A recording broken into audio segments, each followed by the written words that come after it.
Salut à tous. Aujourd'hui, on s'attaque à un gros morceau de notre programme de SES, l'opinion publique. C'est un mot qu'on entend absolument partout, dans les médias, en politique. Mais au fond, qu'est-ce que c'est vraiment? Et surtout, comment on fait pour la connaître? C'est une question qui est juste cruciale pour comprendre comment fonctionne notre démocratie. Et vous allez voir, c'est un chapitre super important pour le bac. Regardez bien ce dessin. Il est génial parce qu'il illustre parfaitement le problème. On voit des politiques qui essaient de comprendre ce que veut cette opinion publique qui a l'air d'être une espèce de créature un peu floue, un peu insaisissable. C'est ça en fait le truc. C'est une force qui pèse sur les décisions, qui met la pression sur les gouvernements, mais qui est super difficile à cerner. Et voilà la grande question qui va nous guider. Comment on fait pour savoir ce que pensent réellement des millions et des millions de personnes? Avant, on avait les élections, les manifs, mais c'était pas très précis. Aujourd'hui, on a un outil qui prétend nous donner la réponse presque en direct, le sondage. Alors comment ça marche? Et surtout, est-ce que c'est aussi fiable qu'on le dit? C'est exactement ce qu'on va décortiquer ensemble. Alors voilà notre plan de bataille. On va d'abord faire un petit détour par l'histoire, puis on plongera dans la fabrique des sondages. Ensuite, super important, on va analyser leurs limites, leur influence, et on terminera avec une synthèse parfaite pour vos révisions. C'est parti. Allez, on commence par le début. Et la première chose à bien comprendre, c'est que l'idée même d'opinion publique, elle n'est pas tombée du ciel. Elle a une histoire, elle a beaucoup évolué avec le temps. Cette frise résume très bien cette évolution en 3 temps. Au XVIIIe siècle, l'opinion publique, c'est celle d'une petite élite, des gens éclairés qui discutent dans les salons parisiens. Au XIXe, avec les révolutions, elle descend dans la rue, c'est l'opinion criée, celle des manifs, des journaux.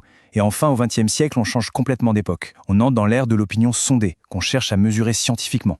Et nous voilà arrivés à cette invention qui a tout bouleversé. Les sondages débarquent dans les années 30 aux États-Unis avec une promesse qui paraît un peu folle à l'époque. On va enfin pouvoir connaître ce que pense tout un pays.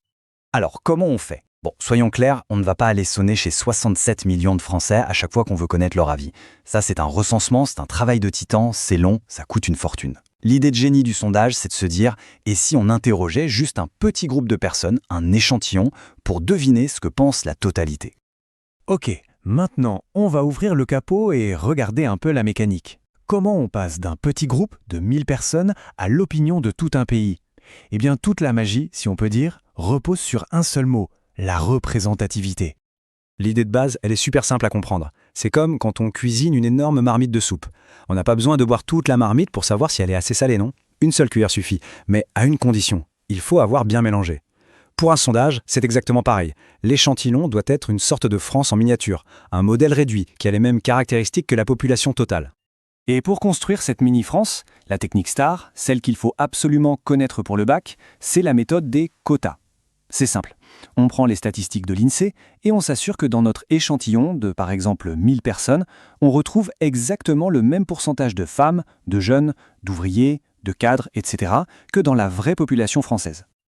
Dit comme ça a l'air magique, non? On aurait un miroir parfait de la société. Mais est-ce que ce miroir n'a pas quelques défauts? Est-ce qu'il ne déforme pas un peu la réalité? C'est maintenant qu'on active notre esprit critique. C'est la question qui fâche. Parce qu'en réalité, malgré tous les efforts, construire un échantillon qui soit le clone parfait de la société, c'est mission quasi impossible. La méthode des quotas a des failles. Et pour bien comprendre, rien de mieux qu'un cas concret. Regardez ce tableau, c'est un document type bac. On compare la structure d'un vrai sondage avec les vraies données de la population. Qu'est-ce qu'on voit tout de suite? Par exemple, les ouvriers, ils sont 16,4% dans la société, mais seulement 11,4% dans l'échantillon. Ils sont donc sous-représentés.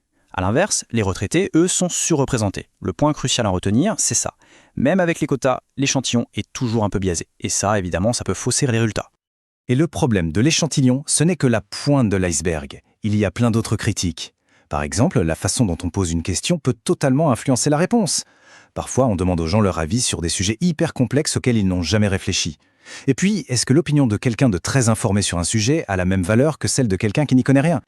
Les sondages, eux, ils mettent tout dans le même sac et ils additionnent. Et toutes ces critiques, elles ont été résumées de manière assez percutante, on va dire, par le grand sociologue Pierre Bourdieu. Attention, quand il dit « l'opinion publique n'existe pas », il ne veut pas dire que les gens n'ont pas d'avis. Non. Ce qu'il dit, c'est que l'opinion publique, telle que la présentent les sondages, est une construction, une invention. C'est un artefact qui fait comme si toutes les opinions se valaient et qui impose à tout le monde les questions qui intéressent les politiques et les médias. C'est une critique vraiment fondamentale. Ok, on a vu que l'outil n'est pas parfait, loin de là. Mais le truc, c'est que malgré tout ça, les sondages sont partout. Alors, la vraie question maintenant, c'est au-delà de la mesure, qu'est-ce qu'ils font concrètement dans notre société? Quel est leur impact? Regardez-moi ce graphique, il est juste hallucinant. On passe d'une centaine de sondages pour la présidentielle de 1981 à plus de 500 en 2017. C'est une véritable explosion. Cette omniprésence a profondément changé la vie politique. On parle même de démocratie d'opinion. La démocratie d'opinion, c'est une autre notion clé à maîtriser.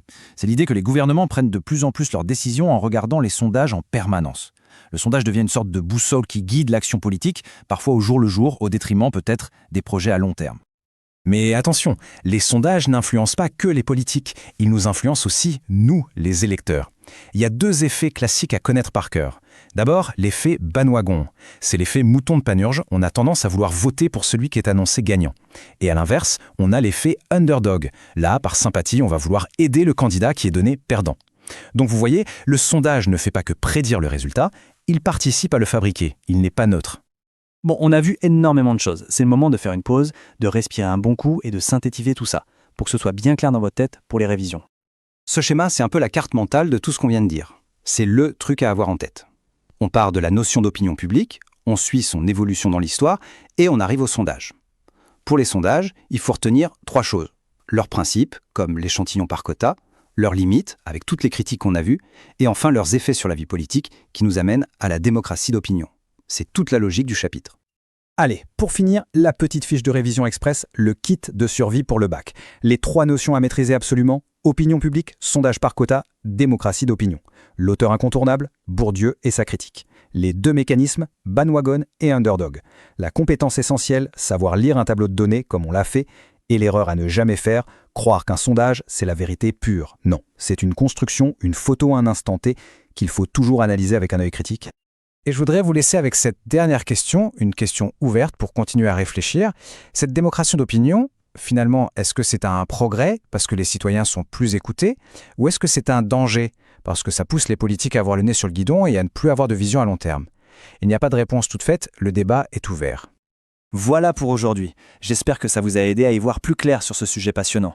Si c'est le cas, n'hésitez pas à laisser un like, à vous abonner pour ne rien rater et surtout partager cette ressource à vos camarades de SES. Bon courage pour les révisions.